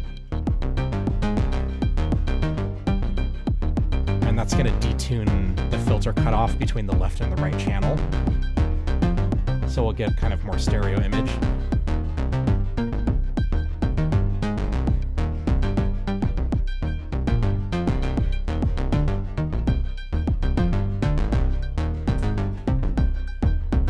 Yeah, a little bit more interesting.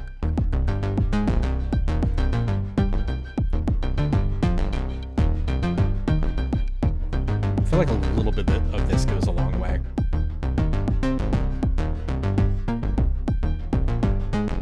Yeah.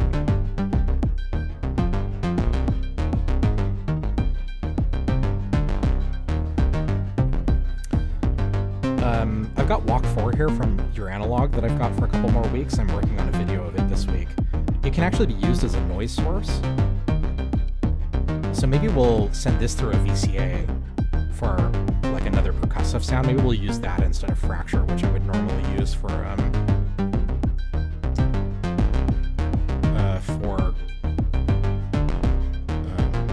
like a clap sound.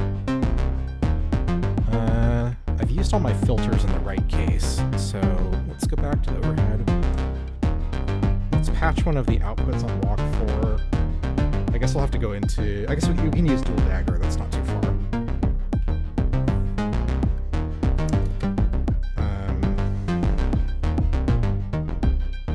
Actually, maybe we'll try using the low-pass gate. I have a passive low-pass gate up here.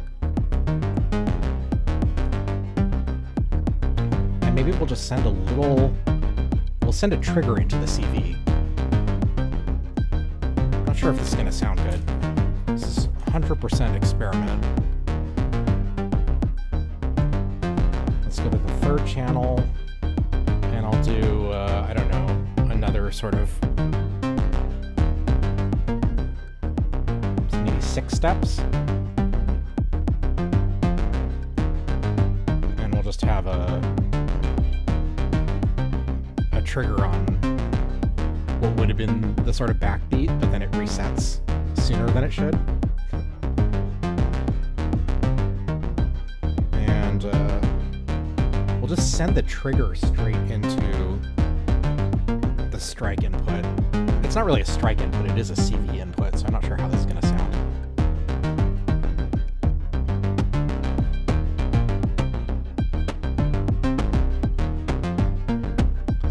That works pretty well as like a sort of a clap or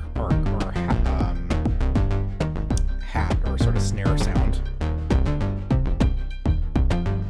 I don't think it actually needs an envelope, but just a trigger into the CV inputs. It sounds pretty good on a low-pass gate.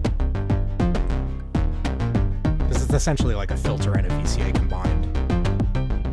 So even after the trigger signal ends, it kind of fades away naturally. The strength of a low-pass gate. And of course we got to send a little Listum Lotus.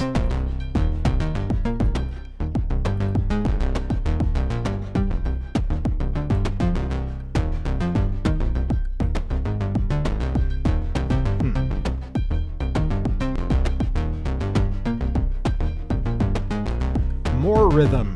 We want more rhythm. We still got one channel on steppy that we could use to sequence something else. I'm trying to think what it should be.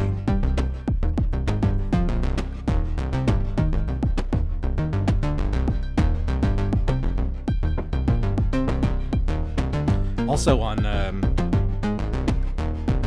let me turn off everything but the noise from walk 4.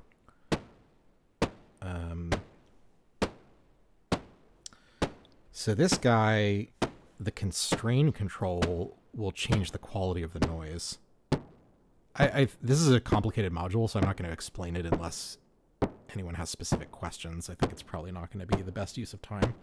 But basically, I'm using it as a noise generator right there. This volatility control introduces the values from an internal noise generator into the output. And constrain is, well, I don't think it's worth explaining right now, but as it's being used in this use case, you can kind of think of it as a filter over the noise. Here it gets darker as I turn the knob counterclockwise. So this could be another fun thing to modulate, actually, with maybe like another unipolar signal. Maybe I'll just use another unipolar triangle wave from Oct, maybe the fast one, and send that into the constraint.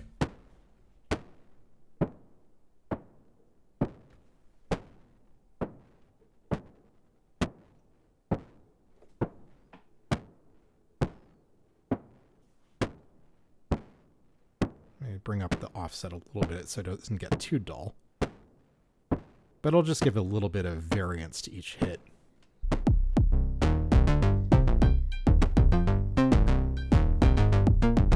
Yeah, something kind of lower but mid-rangey. Unfortunately, I already used Bassimilus for the kick drum. We could try using Crater for toms. I almost always use it as a kick drum, but there's no reason it couldn't be toms. Sure, let's do that. Okay, let's go to our top right case. I'm going to select channel 4, and let's make this, we're just going to cut it by 2 steps. So it's a 14-step sequence.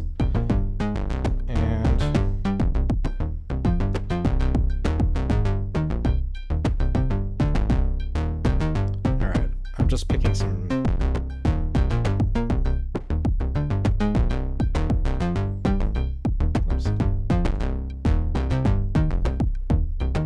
picking a kind of random pattern of steps. And let's patch that into the trigger of Crater.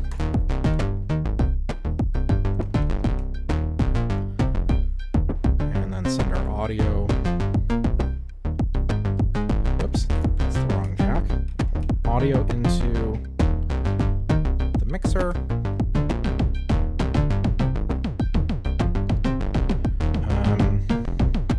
Get rid of the click.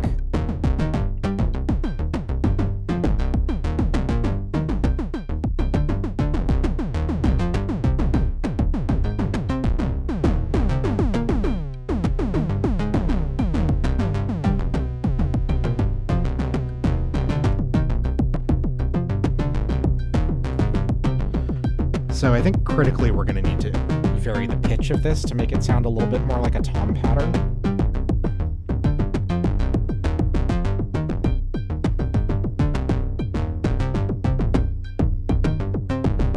Let's bring out the other instruments for now just so we can focus on this sound. I haven't done a lot of tom synthesis.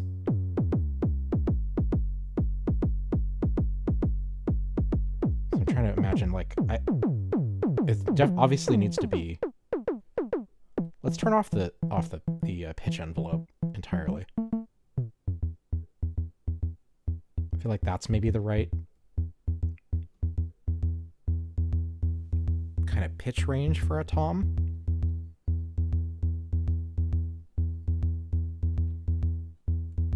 turn the click entirely off. I don't know if we want a transient on this. Interestingly, it still has a little bit of a transient there. Maybe it's just because I'm resetting it before the decay ends.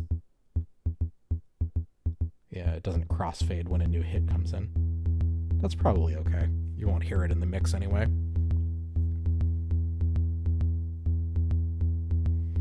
So let's do another random sequence on mimetic on the second channel. And this one I'm going to send through Quadrat for like attenuation that I can control better, because I think we're only going to want some very, very slight pitch modulation here. So let's get a cable from the second output of mimetic into Quadrax, or sorry, Quadrat, and then we're going to take that into the pitch input of Crater.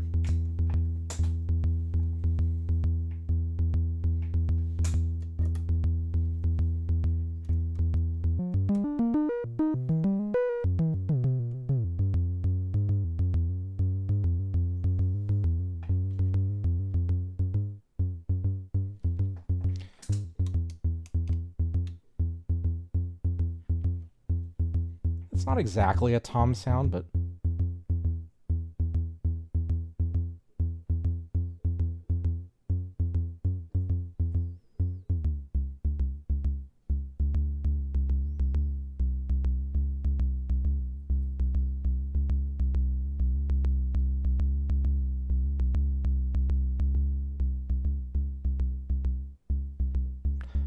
I think because it's a fairly fast tempo, there may not be the right amount of time for it to decay and sound natural, so this is not going to be a very good tom sound, I don't think.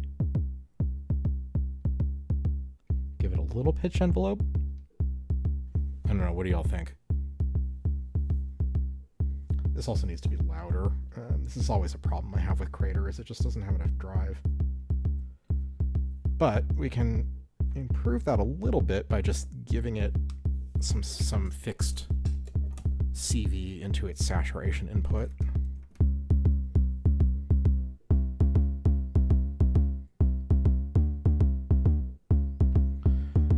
You know, random...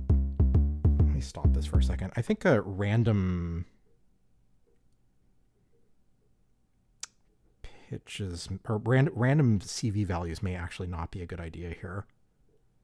Because we want it to sound kind of like there's a few, maybe one or two distinct pitches, but not just kind of randomly wiggling around. So I think maybe instead of doing mimetic here, I think instead of this, I'm gonna... let's use Pam, because then we can just kind of do like a gate where it just kind of goes back and forth between two possible values.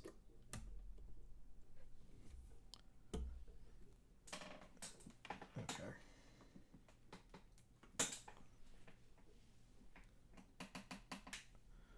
All right, so we're going to go into the pitch of Crater from output 1 of Pamela's Pro Workout. And let's zoom in on the left case. Nope, that's not it. Okay.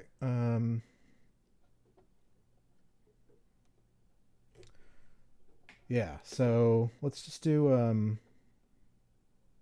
I don't know, we're going to have to experiment with this. So the two things we can do is like, this is just going to be outputting a square wave, essentially. Like it's a gate. It's either a high voltage or a low voltage. And two things we can control is like how quickly those two values are going back and forth between each other, and what the actual voltage of that high gate is. By default, it's 5 volts, but you can attenuate it.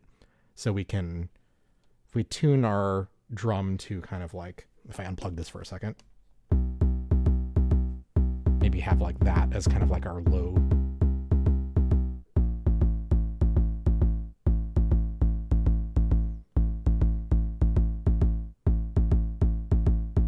Maybe that's like our low pitch. And then if I plug this in, we get these really high pitches because that's going all the way up to 5 volts. So what we need to do is attenuate the signal coming out of this output. So I'm going to bring it down to just 1% because that actually might be enough. Because 5 volts is like 5 octaves of pitch, and we just want to barely change the pitch to something a little different. Yeah, so you can actually hear the difference in 1%.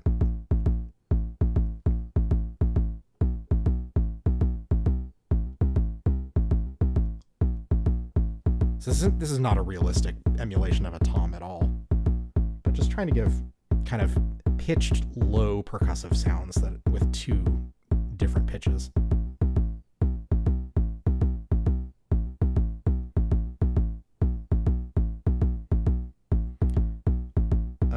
So that's probably okay for the 2 pitches. And then the other thing we want to do is make this happen less often.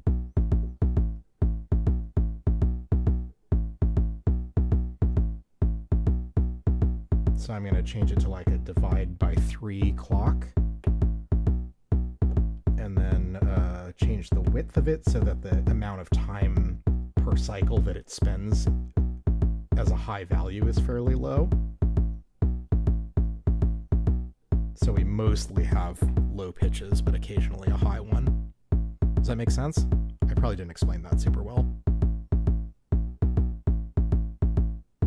And of course the decay is not like tuned exactly to the length of a 16th note, so there's going to be a little bit of like glide when the pitch changes as a note that ended is kind of dying away. Yeah, totally. This is like definitely like early electronic music kind of. Now I think with these other instruments it might be a little hard to hear that. Maybe I need to turn up the bass pitch a little bit.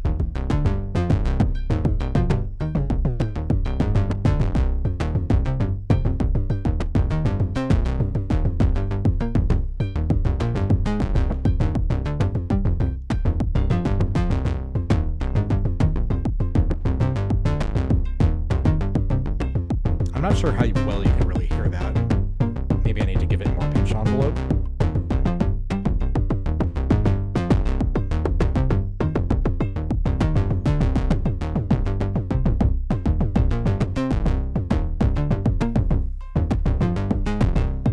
Yeah, Euclidean might be a good idea. I was trying to kind of approximate that by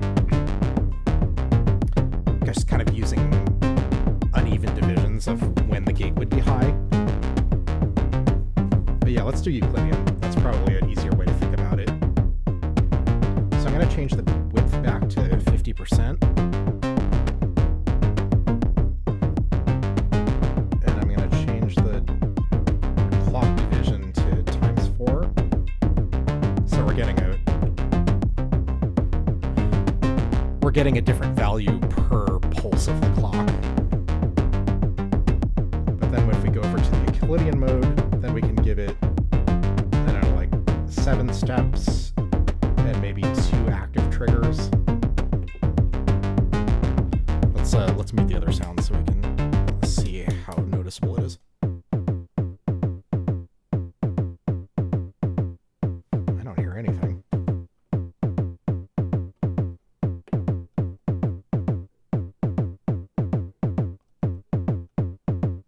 Why am I not hearing anything?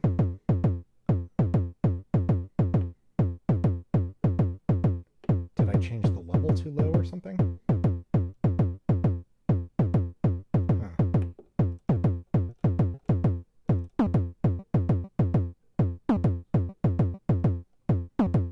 Okay, you can hear it when it's higher, so it's maybe I need to use a shorter clock division because that.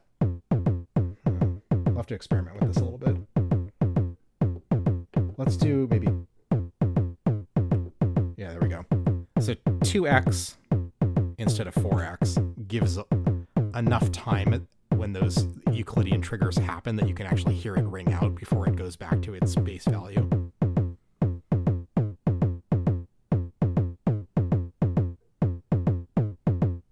Yeah, I'm not sure how successful this is, but you know, That's the nature of patching live on the fly. It's always an experiment.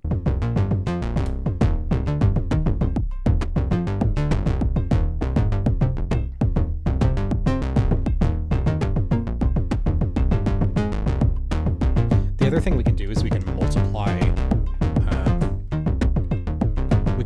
this signal and use it to change the panning of the drums, because right now they're just right down the center. Let me mute these again. If I go onto the mixer and let's maybe pan this left a bit, like maybe like that, and then we can set up a CV modulation. Let's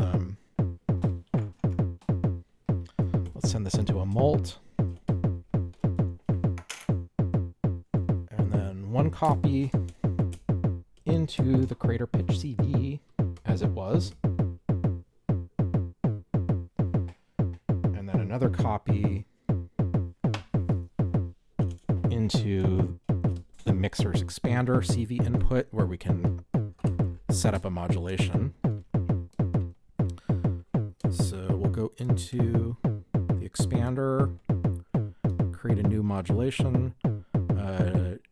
Signal on jack 1 is going to be applied to channel 5. That's where I have this plugged in. We're going to be using the signal to affect the panning, and we're going to add it. Let's see if this works. We might need an envelope here. This might not be enough. There might not be a long enough signal for it to catch.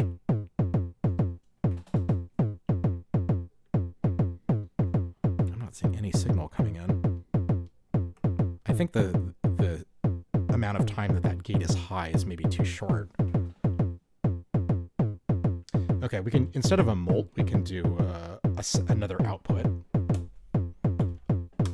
from PAM.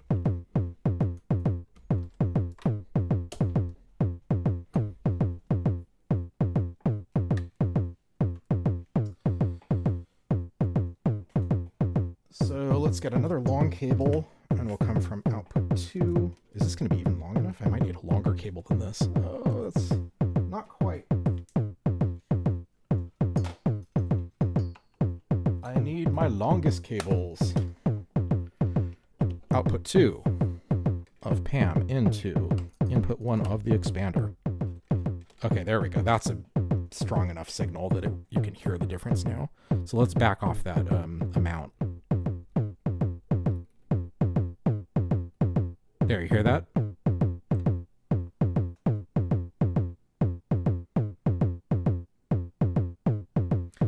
Thanks, Satcom Demon. Have a good evening. Appreciate you watching. Alright, this is probably good enough. And we can also send it to Melodis.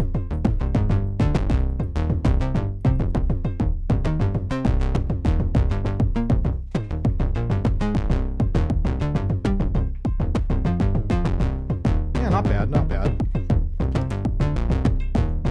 So let's see, we got about 10 minutes left. This would be a great time for questions if anyone has any. Otherwise, I'm trying to think what else we might want to add to this. Something to perform, maybe. We can always mess with the filters. But I would like to have something I can move with my hands. I'm just feeling indecisive about what that would be exactly.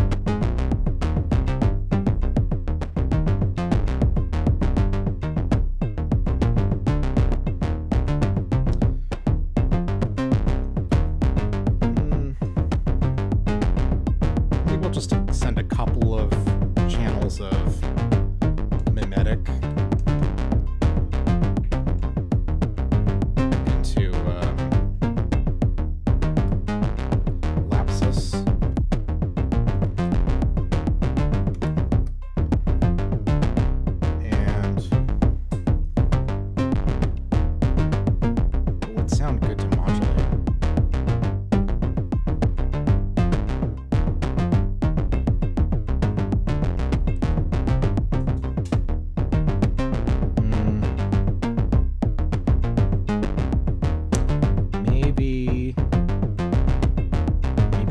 amplitude control on this guy, on Timpleggio.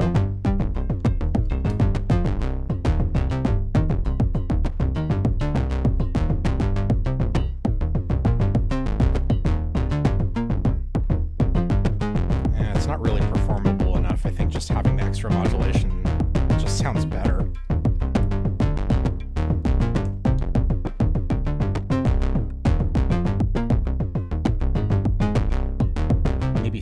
Maybe fold on our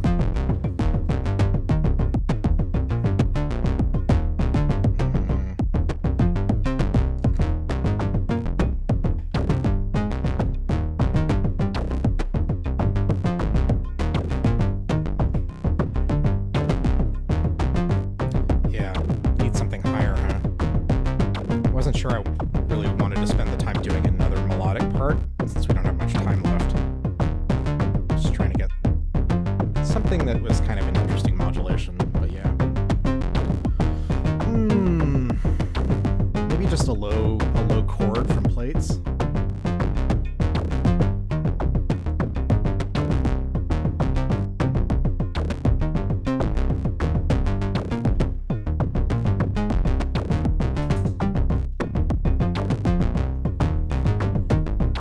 Or even just a drone, maybe not a chord. Let's use the wave shaper.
Sound great just as a drone. I feel like we need at least some pitch sequence. Alright, let's just do something really simple. Let's send a pitch CV from second sequencer. We'll just do something random.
Maybe a gate sequence. Yeah, let's do this. Let's send a gate on a 2 also. I don't really like it as a drone, so maybe we'll just we'll use the built-in low-pass gate emulator by sending a trigger in.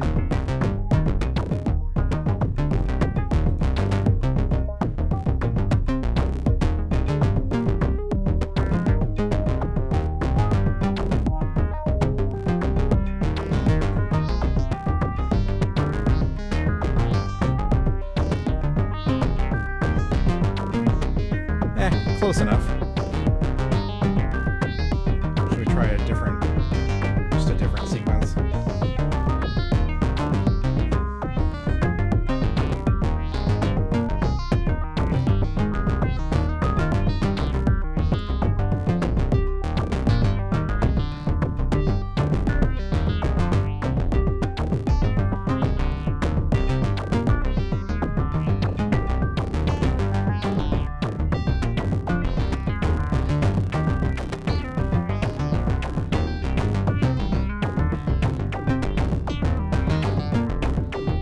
I'm not sure this is my most successful patch ever. They were kind of rushing it at the last minute.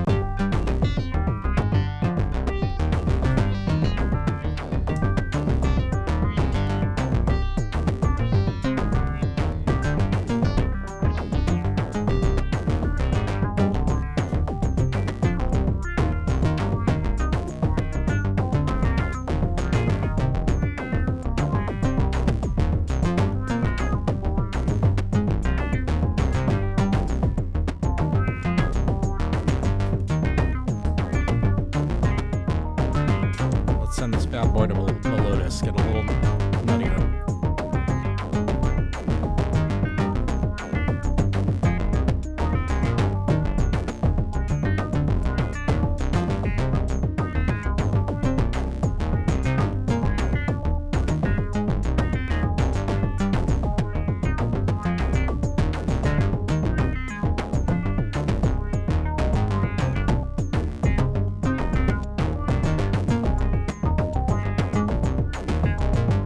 Man, my effects have been muted this whole time. I was about to say, something's missing. The beauty of doing it live, folks. Ridiculous. Yeah, that's a good idea, too. I could spend hours trying to improve this bit by bit.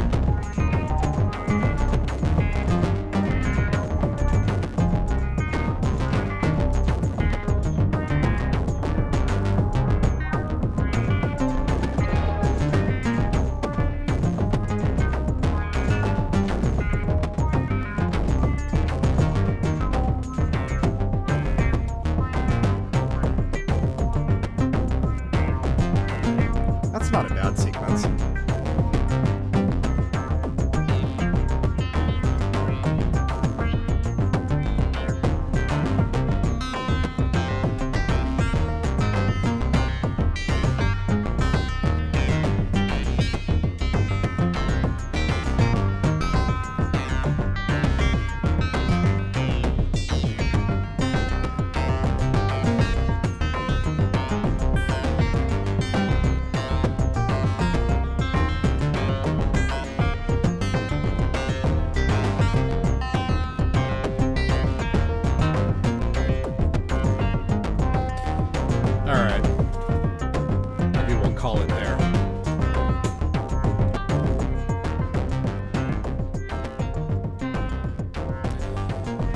Well, thank you very much for everyone that stopped by, chatted with me, helped me patch and figure out what to do here, explored the new OXI One sequencer mode, Saga, which is very interesting. I actually like that. We didn't touch Domino at all, which is the other new one. But I feel like Saga on its own is plenty good for a new update.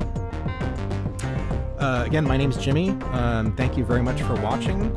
If you enjoyed this, if you're a regular who always comes to the streams, I would very much appreciate your support, and I'd love to talk to you more. If you want to join the Discord, we can chat about modular. It's free to join. I've also got a Patreon account, which you can also join for free. But if you want to chip in a few dollars every month, that'll get you some extras. So you can download all of the musical performances posted to the YouTube channel, sample packs on occasion. You'll get access to patch notes for all of my educational YouTube videos about modular, access to extra Discord channels, and you'll really help me out in continuing to do these streams and continuing to make videos for everyone to enjoy and learn from. Big FX, thank you so much. Thank you to the algorithm for sending you my way. I'm glad you enjoyed it. Yeah, so I do these, oh, people are showing up right at the end. Paul, welcome to the stream. And farewell, unfortunately. But I do these every week, so if you want to keep track of when they are, I announce them usually 1 to 3 days in advance. They're not always on the same day of the week, partly due to my schedule and partly to support people that want to watch the stream but can't make it on certain days of the week. I try to vary it up a little bit, but it's always at 1 o'clock, 1 p.m. in the afternoon Pacific time. I live in California, so that's where the times are anchored. Yeah, usually Friday, Saturday, Sunday, or Monday. I think I've done last week I did a stream on Wednesday, but they're almost always either on the weekend or the beginning of the end of the week. Obviously, subscribe to the channel. You'll be able to see when new ones are scheduled. But the free Patreon account will also give you notices, and I post them on Discord too. So plenty of ways to know in advance when they're coming. And hope to see you in Discord, on Patreon, and at the next stream. Thank you so much. Take care, everyone. Have a good evening.